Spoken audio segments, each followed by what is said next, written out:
जिस तरह से शिंदे साहब ने प्रेस कॉन्फ्रेंस ली है उसको लेके आप क्या कहेंगे, और कहा राहुल गांधी को कहा कि दो मुंह का साफ है।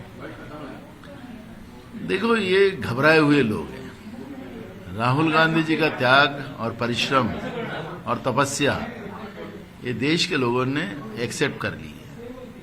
जिस तरह से 25 गारंटी राहुल गांधी जी ने देश की जनता को दी है, जिसमें महिला है, युवा है, किसान है, मजदूर है और कामगार है, और उनको ऐसी जो गारंटी दी है उसका विश्वास लोगों का राहुल गांधी के प्रति बढ़ गया है।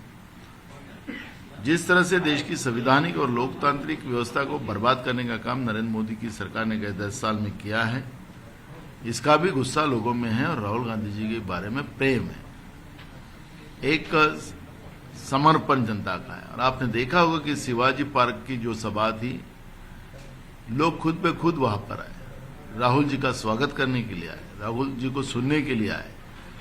और स्वाभाविक है, अब केंद्र की सरकार इनके पास है, राज्य की सरकार इनके पास है, आईबी का रिपोर्ट इनके पास जाता है, उसके आधार पर इनको पता लग गया कि अरे ये तो माहौल खराब हो गया हमारी तो दुकान बहुत चल रही थी अच्छे से, जाहिरात, जनता के पैसे की लूट, टीवी पे, पेपरों में रोज करोड़ों रुपए की जाहिरातें देकर जनता के पैसे की लूट करने का काम इन लोगों ने किया, झूठी झूठी जाहिरातें इन लोगों ने दी।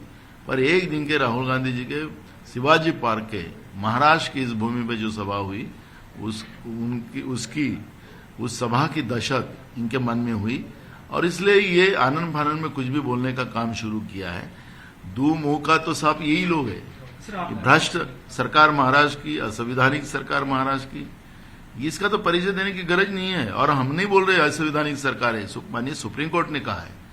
और इसलिए असंवैधानिक सरकार का मुख्यमंत्री को दो मुंह किसके है, ये माननीय सुप्रीम कोर्ट ने कहा है, तो इसलिए ये बोलने का भी अधिकार उनका नहीं है। राहुल गांधी जी इस देश के एक युवा दिलों के धड़कन, किसान के दिल की धड़कन, गरीबों के दिल की धड़कन राहुल गांधी जी बन चुके हैं। और इसलिए इन लोगों को एक जो डर पैदा हुआ है, इसलिए आनंद फानंद में कोई भी शब्द बोलकर वो खुद ही अपने आप को लोगों की नजरों में गिरा रहे हैं। सर, आपने कहा कि बीफ एक्सपोर्टर जो है वो इलेक्ट्रल बॉन्ड के थ्रू भाजपा को पैसा दिला रहे हैं, आप उसके ऊपर थोड़ा। देखो, अपना देश अगर दुनिया का सबसे एक नंबर में जो है 10 साल में कहाँ आ गया, तो बीफ निर्यात में हमारा देश 1 नंबर में आया है। एक तरफ गौ माता हमारी माता है ऐसे बोलने वाले लोग, जो केंद्र में मंत्री है उनकी एक लड़की वहां पर गोवा में बीफ बेचती है।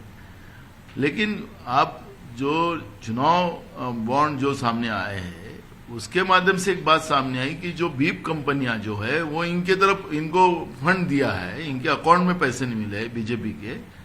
तो इसका मतलब है कि ये लोग तो नकली हिंदुत्व का प्यार दिखाते, गैया माँ को गैया ये करते, और ये नकली हिंदुत्व जो इनका है वो स्पष्ट हो चुका है।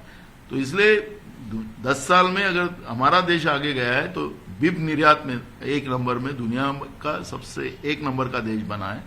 तो इनकी असलियत और इनकी जो मानसिकता है वो तो स्पष्ट हो चुकी है। तो इसलिए अब इनको हिंदुत्व का कॉन्ट्रैक्ट किसी ने दिया नहीं, खुद ही कॉन्ट्रैक्टर समझ के चल रहे हैं।